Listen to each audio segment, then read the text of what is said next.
Gue nggak mau ntar gue mati dikenal dengan oh Upi 3 juta views ya, gue nggak mau men. Tapi gue mau jadi orang yang 5, 25, 50 tahun lagi orang masih bisa aplikasiin karya gue sama hidupnya.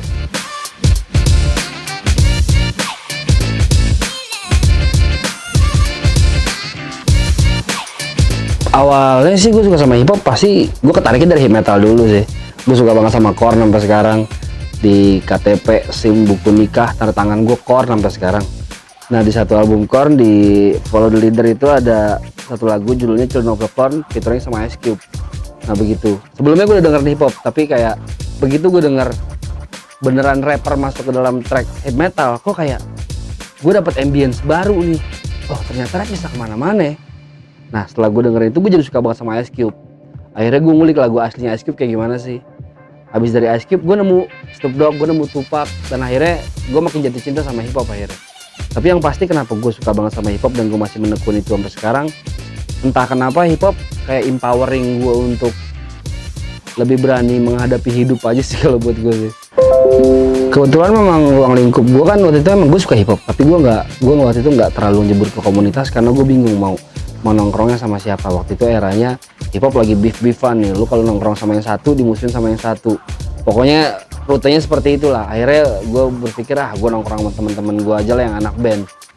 Akhirnya kita nongkrongnya di studio, gue belajar hip hopnya justru dari nge-jam di studio.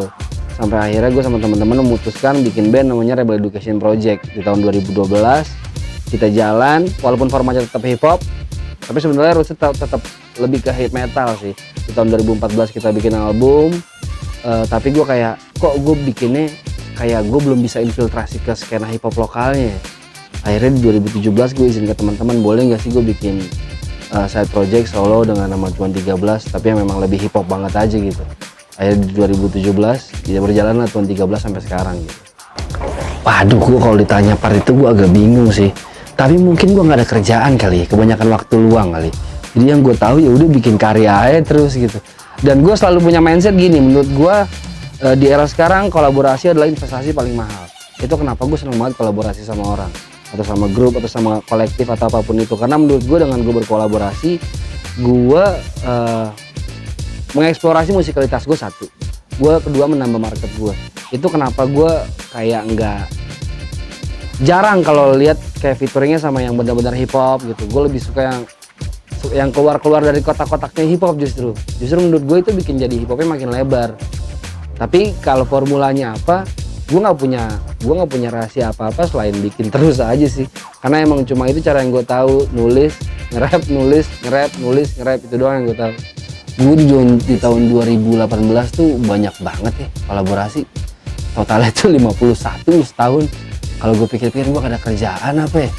Tapi kalau dari hip hop itu cuma setengah, sisanya tuh gue kayak ketemu band folk, ketemu band reggae, ketemu band hardcore dari Malang, ketemu band ska, ketemu band dub dari Tangerang. Jadi emang kolaborasinya bener-bener yang di luar pelaku-pelaku hip hop. Tapi justru gue jadi kayak nemuin dimensi baru di mana gue belajar bahwa ini bukan cuma tentang gimana caranya gue nge-rap di musik hip hop gitu, tapi gimana caranya gue bisa fitin di satu frekuensi baru dan orang-orang bisa tetap cerna.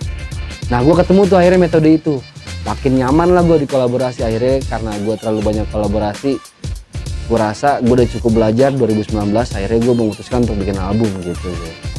Kalau tim ada sih, tapi gue rasa kalau di build enggak. Jadi emang yang gue tonjolin ya udah emang gue sehari-harinya kayak gitu.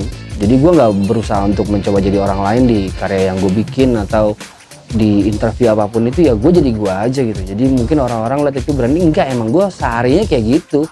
Aslinya gue ya kayak gitu. Jadi gue nggak berusaha untuk bikin satu branding yang baru dan dimatengin, tapi gue lebih kayak gue kerucitin aja nih. Gue nggak suka ini, gue nggak suka ini, gue nggak suka ini, gue nggak suka ini. Udah gue jalannya gitu aja.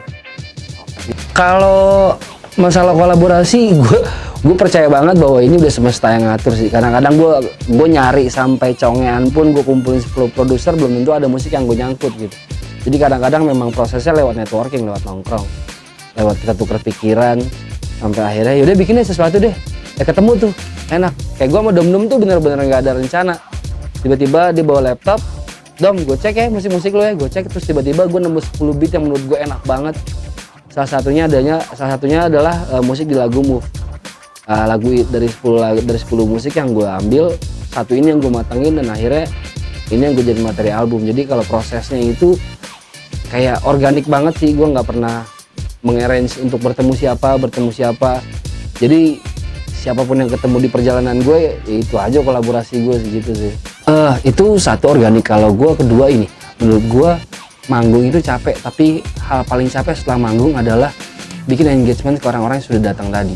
Maksudnya sekarang kita ada zaman Instagram, lo orang datang dari luar kota atau luangin waktu 2 jam di jalanan untuk datang nonton lo, terus ngepost sesuatu tentang lo.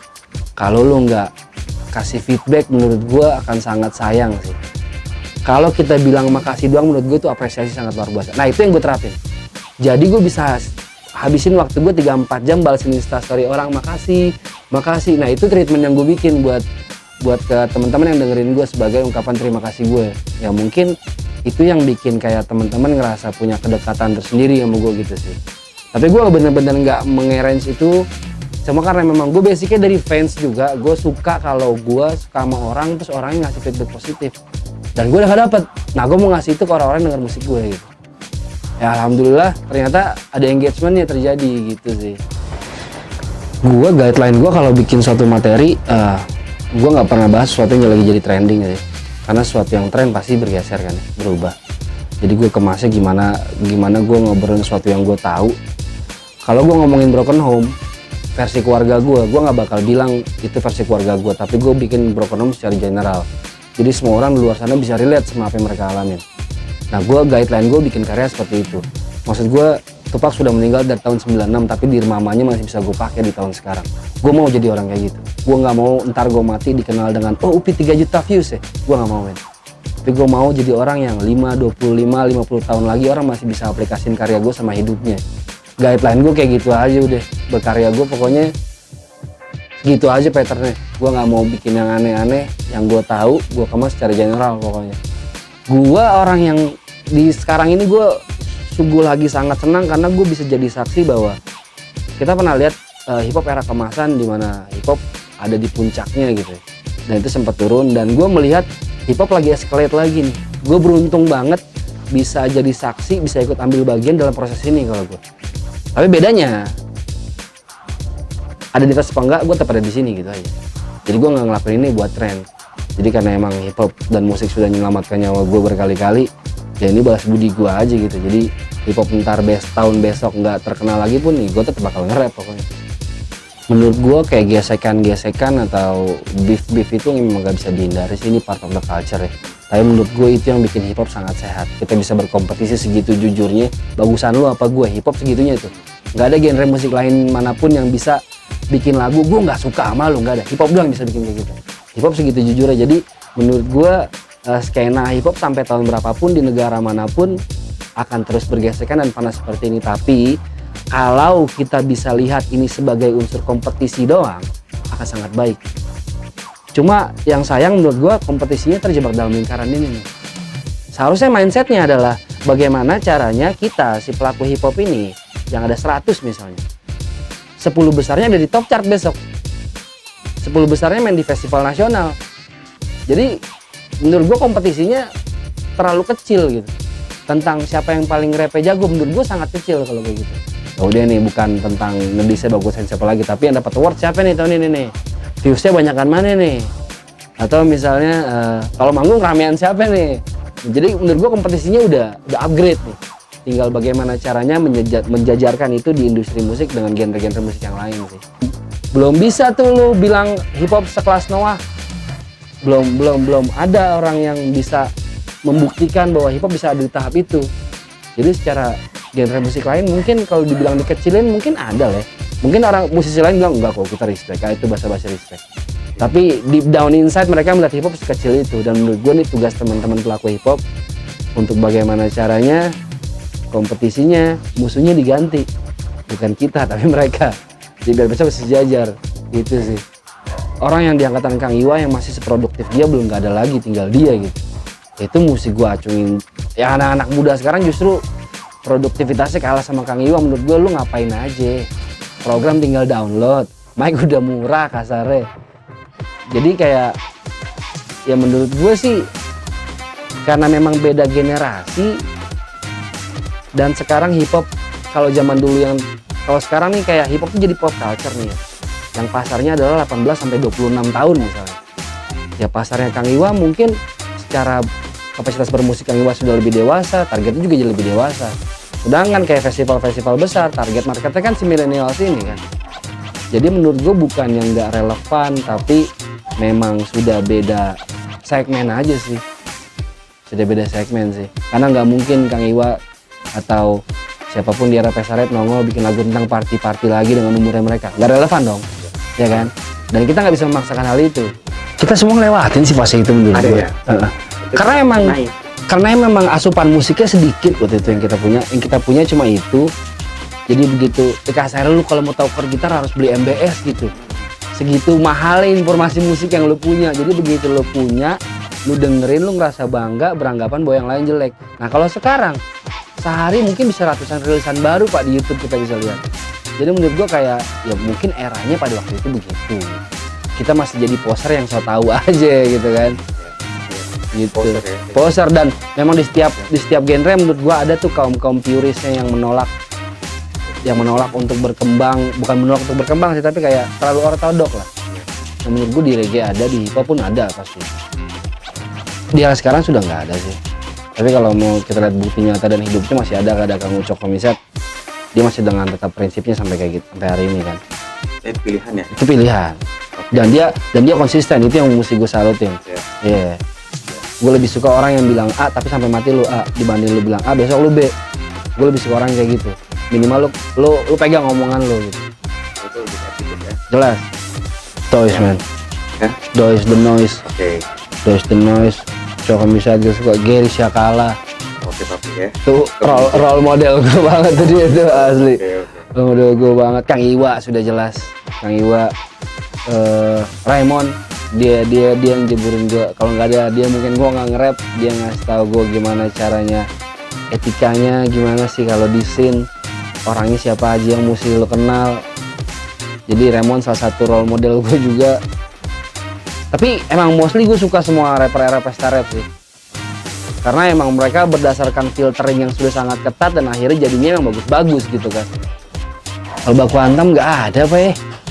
Rapper-rapper kita gede bacot doang rata-rata. Ya, gue kata-kata nih kalau ketemu diam.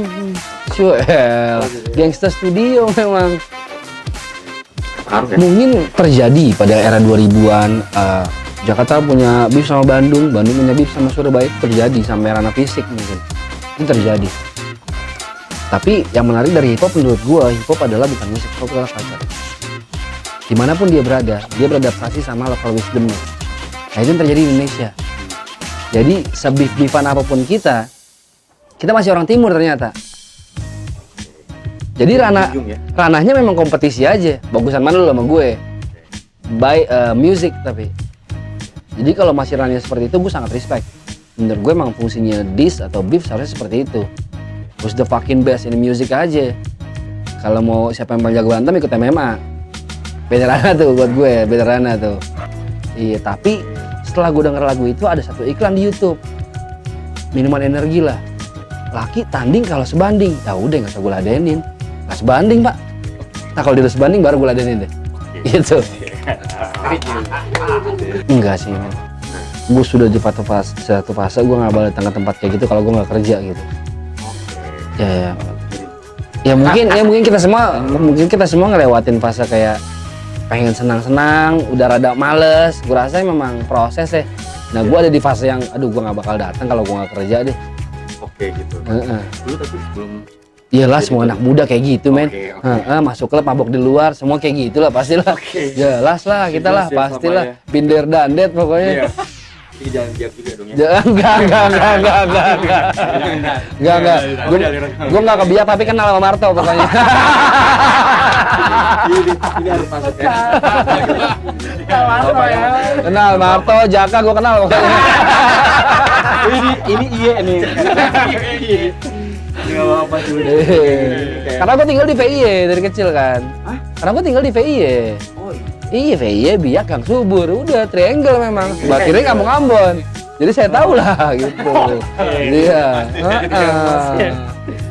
Selera kan berarti Pak? Berarti selera ya? Selera kan? Coba Pak, gimana? Nah menurut gue kalau kita ngomongin selera, lagunya Yang Lex gue nggak suka, selera. Lagu gue belum tentu Yang Lex suka, selera. Tapi kalau ngomongin hip hop, ngomongin rap, rhyme and poetry pak, RAP, rhyme and poetry, ada satu keharusan di mana lo harus bisa menulis, lo harus bisa nge-rap. Jadi begitu gue denger lagu rap, yang gue denger bukan musiknya, gimana caranya lo nge-rap, isi rap lo apa. Nah jadi patokan gue kalau ngomongin hip hop, lagu bagus apa enggak, isi liriknya aja. Kalau gue patokannya itu, once you claim you are rapper, ya gue denger dulu lirik lo, bagus apa kagak. Kalau jelek ya jelek, kalau bagus ya bagus, sesimpel itu aja kalau gue. Mas gue lu bayangin ya, video klipnya puluhan juta views, lagunya lu bisa bayangin gak berapa juta streaming, followers Instagramnya berapa. Kalau dia bisa mentransformasi diri jadi tokoh yang bicara tentang isu penting, kelar pak. Iya nggak? Lu bayangin Yang Lex bicara tentang isu agraria, perampasan tanah petani, kelar pak. Semua orang nengok. Tapi enggak, lah bodo amat, lah bodo. What the fuck? Mas gue dengan kapasitas followers dan viewers yang dia punya, kalau dia bisa berbicara tentang isu penting gitu, itu akan bikin perubahan sangat men. Kalau gue followers gue kasarnya cuma 100.000 lah, cuma 100.000 yang nengok. Nah dia berapa juta men? Berarti berapa juta juga orang yang nengok kalau dia bicara tentang isu kayak gitu. Kalau lu main bass, namanya lu basis.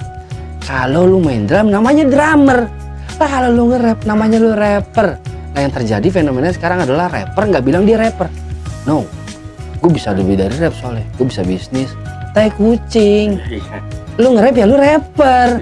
Udah, kenapa emang kalau rapper kenapa sih? Jay-Z klaim diri dia rapper, tapi dia tetap bisa bikin Rock Nation dan rapper paling kaya sekarang. Ya kan maksud gue ya udah nggak ada. Beneran dengan lu mengklaim lu rapper nggak ada batasan-batasan, lu bisa jadi apapun yang lu mau gitu. Gue nggak bisa bilang ini menjanjikan sih, tapi yang bikin gue bergerak adalah gue pernah ngobrol sama tukang sayur keliling di rumah gue men. Tukang sayur keliling di rumah gue anaknya empatnya lulus kuliah pak. Lo tau kan biaya kuliah berapa? Dia jualan sayur keliling men. Dia jualan sayur, tapi dia pede anaknya lulus. Masa gue nge-rap gue nggak berani men? Kasarnya gitu. Jadi kalau lu ngelakuin segala sesuatu dengan hati dan lu percaya, Tuhan nggak bakal tutup mata. Gue percaya sama hal itu. Ya lu boleh bilang gue orangnya naif atau ya, tapi memang gue dibesarin jadi orang yang percaya, bukan jadi orang yang realistis. Ya gue orangnya kayak gitu. Jadi kalau misalnya tukang sayur aja berani, masa nyali gue nggak segede tukang sayur sih.